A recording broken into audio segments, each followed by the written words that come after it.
Bonjour, j'espère que tu vas bien. Voilà, je te retrouve aujourd'hui. Peut-être que tu vas me découvrir par rapport à cette vidéo. Bienvenue sur ma chaîne, je suis Marilyn de Dans l'atelier de Marilyn. C'est une chaîne qui a 4 ans et demi. Ça fait 6 ans que je fais du coloriage pour adultes.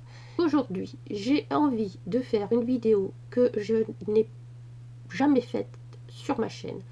C'est les bienfaits du coloriage. Comment on fait, comment ça se fait qu'on arrive au coloriage, pourquoi on le fait, qu'est-ce que ça nous apporte. Cette première partie de la vidéo sur le pourquoi on arrive dans le monde du coloriage. Encore une fois, je vais raconter ma vie. Alors, pourquoi est-ce qu'on colorie? Qu'est-ce qui fait qu'à un moment donné, on se retrouve sur des chaînes comme la mienne qui parlent de coloriage pour adultes? Alors, encore une fois, je vais vous expliquer très rapidement, je ne vais pas y revenir, j'en parle régulièrement. Je vais en revenir sur mon cas, parce que c'est celui-là que je connais le mieux. Et après, on verra le cas d'autres personnes que je connais, au moins sur les réseaux sociaux. Et 2000, 2003, 2004, 2005, j'avais demandé à mon libraire de l'époque, qui m'avait bien rigolé au nez, s'il existait des livres de coloriage pour adultes, puisque je faisais du coloriage avec elle. Et là, il m'avait bien rigolé au nez en disant « Vous plaisantez, c'est une blague, vous ne trouverez jamais ça. » Très bien. Mais cette idée, elle était restée dans un coin de ma tête. Et un jour, je tombe sur, comme beaucoup d'entre nous, sur un livre de coloriage mystère, qui est celui-ci. Je ne vais pas vous mentir, hein, parce que je ne l'ai pas acheté tout de suite, hein, je pense, quand il est sorti. Celui-là, il date de 2015. Donc je pense que j'ai dû l'acheter après. Et je vais vous montrer mes premiers colos. Comme ça, on va dédramatiser la chose tout de suite. Voilà. Que j'avais fait à l'époque avec des stabilos. Voilà. J'avais pas de technique particulière, je m'en moquais un peu. Voilà. Là, j'avais commencé à acheter des feutres avec des feutres pour enfants, hein, qu'on trouve dans les supermarchés. Et puis je me suis rendu compte que ça me faisait du bien. Voilà, là vous avez vu. Voilà. Donc ça, c'était pour vous donner l'idée. Et j'en ai fait pas mal. Et en 2019, j'ai fait un gros burn-out où du jour au lendemain, j'ai passé de 22 heures d'enseignement à zéro. Avec forcément, après le burn-out, là c'est mon corps qui a lâché, ma tête qui a lâché. Je me suis mise à énormément bégayer. D'ailleurs, si vous regardez mes toutes premières vidéos, parfois je bégaye encore sur mes vidéos, notamment quand j'étais fatiguée. À l'heure actuelle, le bégaiement des fois il arrive là, mais ça passe. Ouais. J'arrive à faire. Vous voyez, c'est un peu compliqué pour moi d'en parler. J'arrive normalement à faire en sorte que je ne bégaye plus. Voilà. Tout ça pour vous dire que je suis retombée, j'ai ressorti mes crayons. Parce que avoir une cassure, alors j'ai énormément dormi pendant les premiers temps. Et en fait, un jour, en faisant ça, je mets sur YouTube coloriage pour adultes. Ah, mais alors là, j'ai découvert un univers magnifique. Que vous êtes a priori en train de découvrir, ou que vous avez découvert si vous êtes chez moi à l'heure actuelle. Alors, ça c'est un de mes cas. Généralement, les personnes qui colorient, beaucoup de gens sont malades dans le monde du coloriage, sont malades de burn-out, sont malades de maladies genre polyarthrite, de dépression. Et comme beaucoup, le coloriage, comme tout ce qui est loisir créatif, le plus souvent, c'est pas un remède, mais c'est quelque chose qui aide les gens à s'en sortir. Je m'explique. Je me souviens de ma prof de yoga il y a 30 ans qui m'avait dit, sais-tu pourquoi la marche est recommandée pour les gens? Bon, je me dis parce qu'on prend l'air. Elle m'a dit oui, mais pas seulement. Et la marche est recommandée parce que en fait le corps fait toujours le même mouvement. Et le fait que le corps fasse toujours le même mouvement, ça permet au cerveau de se mettre en pause, de se focaliser sur le moment présent et donc de faire en sorte que ce qui est autour s'éloigne un petit peu avec les tracas du quotidien.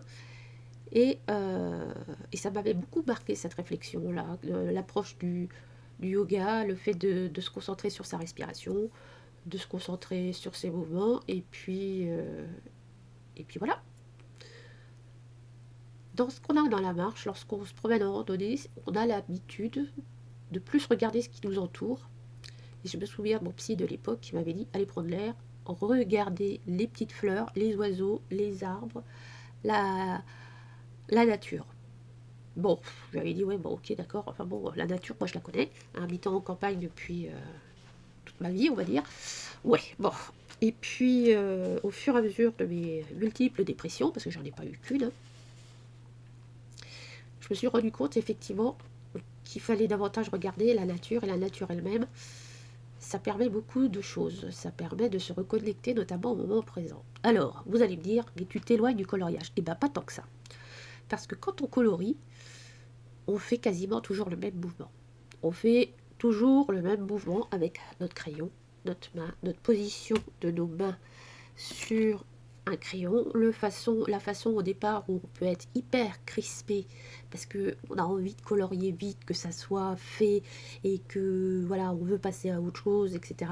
Au départ, on peut être très crispé et au fur et à mesure du temps, vous verrez, vous me direz dans les commentaires hein, si tout ce que je vous dis, ça vous dit quelque chose. On arrive à ce que la main se délie, aussi bien pour les gens, on va dire, non malades, que pour les gens qui ont de la polyarthrite, par exemple, ou de l'arthrose et des choses comme ça. Ça fait penser à ma belle-mère qui a de l'arthrose et qui, elle, si elle ne fait pas du crochet, elle se force à faire du crochet. Si elle ne fait pas du crochet, son mal empire. Vous savez, le truc du moment, c'est si t'as mal, continue à bouger, sinon ça sera pire. Bon, et ben là, on est tout à fait là-dedans. J'ai ma copine Mylène, si tu passes par là, qui elle aussi, elle ne colorie pas. Elle a dû colorier, si elle a colorié un moment, mais elle, c'est surtout les crochets. D'ailleurs, je vous encourage à aller voir sa page Facebook qui s'appelle La Tati de Tati Mini, comme Mickey et Minnie, Tati Mini Créa. Vous savez, où elle m'avait fait un truc pour cacher les bugs pour qu'ils restent au chaud. Ça a beaucoup plu, donc je vous mettrai son lien page Facebook si vous voulez. Et donc, le fait de colorier, on est assis, on se détend et on fait toujours le même mouvement. Voilà. Ce qui permet au cerveau de se mettre en... d'arrêter de nous casser les pieds un peu. Donc, pour la plupart d'entre nous, le fait de colorier, ça nous permet de calmer les angoisses. C'est mon cas. Quand mon mari voit que je suis un peu stressée, il voit, je fais que du coloriage. Au début de mon burn-out, quand j'ai découvert le coloriage, je faisais des fois jusqu'à 15-20 colos par mois. Le colo est là aussi pour mettre notre cerveau en pause. Alors parfois ça cogite toujours, hein, mais c'est des choses un peu plus apaisantes, on va dire, pour moi. Par exemple, c'est quand je dois me poser pour réfléchir à quelque chose, je prends mon coloriage. Du style faire la liste de courses, du style organiser ma journée, mon après-midi, voilà. Des fois c'est ça, et ça c'est venu bien après que... comment je vais dire? Après le début. Ensuite, le coloriage, c'est un loisir créatif, comme tout loisir créatif, que ce soit la couture, que ce soit le scrapbooking. Moi, je fais depuis 25 ans de l'encadrement créatif, même si ça j'ai laissé un peu tomber depuis que je fais du colo. Ça permet à tout à chacun, même chez les enfants, d'être fier de soi. Parce qu'on a mis une partie de nous lorsqu'on a choisi les couleurs, lorsqu'on a choisi les matériels, lorsqu'on a choisi ce qu'on allait faire. Voilà, si vous prenez un enfant, par exemple, quand vous prenez des gommettes et que vous faites quelque chose avec lui, il est super fier quand il revient de l'école ou quand vous faites une activité avec lui. Moi, ramener un dessin pour lequel on est très fier de l'école, on l'a fait en école maternelle, on l'a fait en école primaire, on l'a fait certainement au collège pour illustrer une poésie, voilà. Donc c'est quelque chose qu'on a en nous depuis tout petit. Et je pense que se mettre dans un loisir créatif, que ce soit genre l'ordi, le scrap, tout ce qui est fait avec nos mains, que ce soit la couture, le crochet, le tricot, pourquoi tout ça revient un petit peu à la mode? C'est parce que je pense qu'à un moment donné, bon alors il y a eu le confinement aussi, mais on a besoin en tant qu'être humain de fabriquer des choses de nos mains. Et ça c'est pareil, c'est quelque chose qui est ancré dans nos gènes depuis fort longtemps. Et le but de tout ça, c'est d'être fier de soi. De se dire, bah, vous voyez, bah, les premiers colos que je vous ai montrés, là, alors il y en a, j'étais pas forcément fière de moi, mais je me souviens que quand j'ai fait celui-là, par exemple, j'étais très très fière de moi. Après, il y en a que j'ai fait parce que j'en avais besoin. Vous voyez, celui-là, bah, je le trouvais sympa. Celui-là, je le trouvais sympa aussi. Après, c'est des personnages qui sont pas forcément faciles à faire. Celui-là que je vois maintenant, je me dis, il est ni fait ni à faire. Mais je m'en fous. Je l'ai fait à un moment donné parce que j'en avais besoin. Je m'en moque royalement. Un autre que j'avais fait, où là j'ai commencé à me dire, ah, il y a peut-être un truc à faire. Il est où? Vous voyez, ceux-là sont un peu plus aboutis. Enfin, aboutis. Je l'ai quasiment terminé, celui-là, ce livre-là. Et il y en a un, celui-là, ces deux-là. J'étais très très contente de moi. Là, on voit qu'il y a un tournant. Parce que ici, on voit encore les traces de crayon. Et à partir de celui-là, j'ai dû commencer à regarder des vidéos de coloriage. Parce qu'on voit que les crayons sont estompés à l'essence sans odeur. Donc ça veut dire qu'à partir de, on va dire en gros de ce coloriage-là, je me suis mise, celui-là c'est pareil, à regarder des vidéos. Voilà, voilà. Ouais, celui-là, je l'aime beaucoup aussi, vous voyez. Mais pratiquement 6 ans après, ouais, j'ai commencé à faire des trucs. Et il y en a un que j'aime particulièrement. Où est-ce qu'il est? J'ai fait un coloriage arrangé, c'est-à-dire que je l'ai un peu fait à ma sauce. Il était où? Il était où? Bah si, ça doit être celui-là. Ça doit être celui-là que je vous ai montré. Ouais, c'est celui-là. En fait, j'ai fait des dégradés toute seule, en fait. Voilà. Et ben, des fois, juste ça, ça change. Pardon, ça change la perception qu'on a, ça change la perception qu'on a de nous-mêmes. En se disant, ah, mais j'étais capable de faire ça. Et ça vaut tout l'or du monde. Et puis, si on n'arrive pas à faire ce qu'on avait en tête, c'est pas grave, on s'en fout, il n'y a pas mort d'homme. Et ben, il a fallu qu'on réessaye. Et ben là, c'est la même chose. On est là pour se faire du bien aussi. Le coloriage est là pour reprendre confiance en soi. Moi, ça a été énorme, énorme, énorme, cette partie-là. Donc, sortir la tête du quotidien, calmer ses angoisses, reprendre la confiance en soi.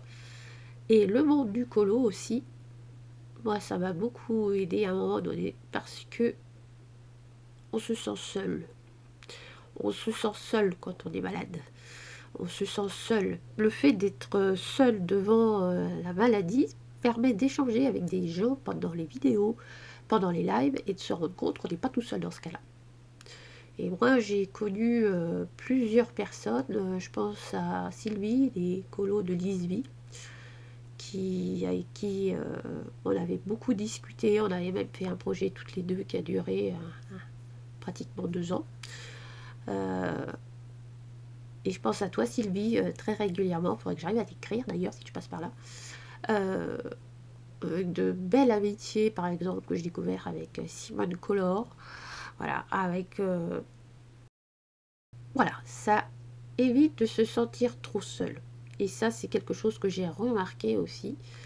Il y en a beaucoup qui sont seuls parce que divorcés, parce que seul avec un enfant, parce que à la retraite, parce que malade, etc., etc. Le colo est aussi là pour ça. Voilà. Donc que des bonnes choses dans le monde du coloriage en fait. Hein.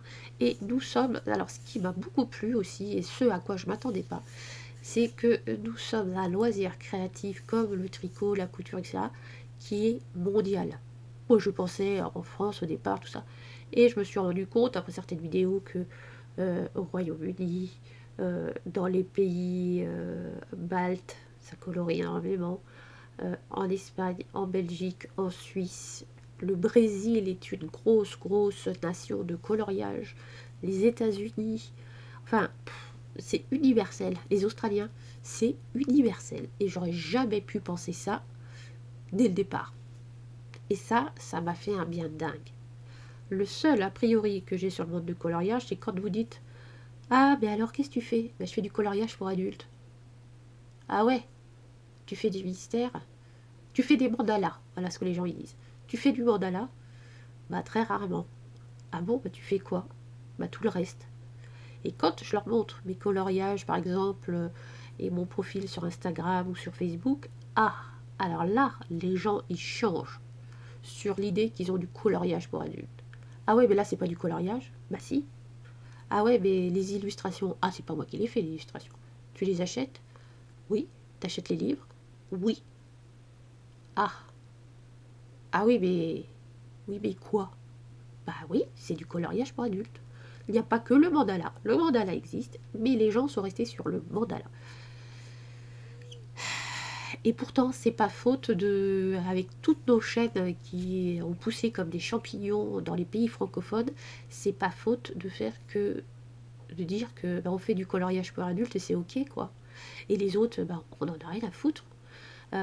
Si je suis un peu crue là, mais ça m'agace ces gens-là. Ouais, tu fais du coloriage pour adultes. Et alors, est-ce qu'on dit la même chose à des gens qui prennent des photos? Est-ce qu'on dit la même chose à des gens qui font du tricot? Est-ce qu'on dit la même chose à des gens qui font du crochet? Est-ce qu'on dit la même chose aux gens qui font du scrapbook? Bah non, bah non. Mais le coloriage pour adultes, ça a encore cette connotation un peu, ouais, c'est pour les petits. Bah oui, c'est pour les petits, c'est pour les grands, c'est pour les plus grands. Et on fait ce qu'on a envie de faire quand ça nous donne envie. Voilà. Si on a envie de se remettre à la pâte à modeler, on se met à la pâte à modeler. Si on a envie de faire de la pâte fimo, on se met à la pâte fimo. Et c'est ok pour tout le monde. Ceux qui font de l'aquarelle, on leur dit pas ah tu fais de l'aquarelle, ok. L'aquarelle, c'est une des les premières peintures qu'on a faites quand même. Hein. Nos godets, là, avec nos pinceaux. Je suis désolée, mais je pense qu'on a fait toute de l'aquarelle avant la maternelle. Hein. Donc, parfois, ça me saoule un petit peu. Voilà, pour cette conclusion, je dirais que la santé mentale est importante aussi dans le monde d'aujourd'hui. On en parle beaucoup. Et le coloriage pour adultes, on en parle très peu. Pourtant, il y contribue beaucoup à tout ce qui est la gestion de la dépression, des angoisses, etc. Ce que j'ai oublié de dire par rapport à la nature, c'est que depuis que je colorie, je n'ai jamais autant regardé la nature et les saisons parce qu'il faut que j'essaie d'imprimer dans ma tête les couleurs, les ombres, les choses comme ça. Et je vis vraiment dans la partie saisonnière à fond. Et ça, je crois que ça me fait beaucoup, beaucoup, beaucoup de bien encore. Donc, j'espère que cette vidéo t'aura fait réfléchir un petit peu. Dis-moi ce que tu en penses. N'hésite pas à liker, à t'abonner et à partager cette vidéo parce que je pense qu'effectivement, elle est importante. Je te fais de grosses bises. Prends bien soin de toi. À bientôt.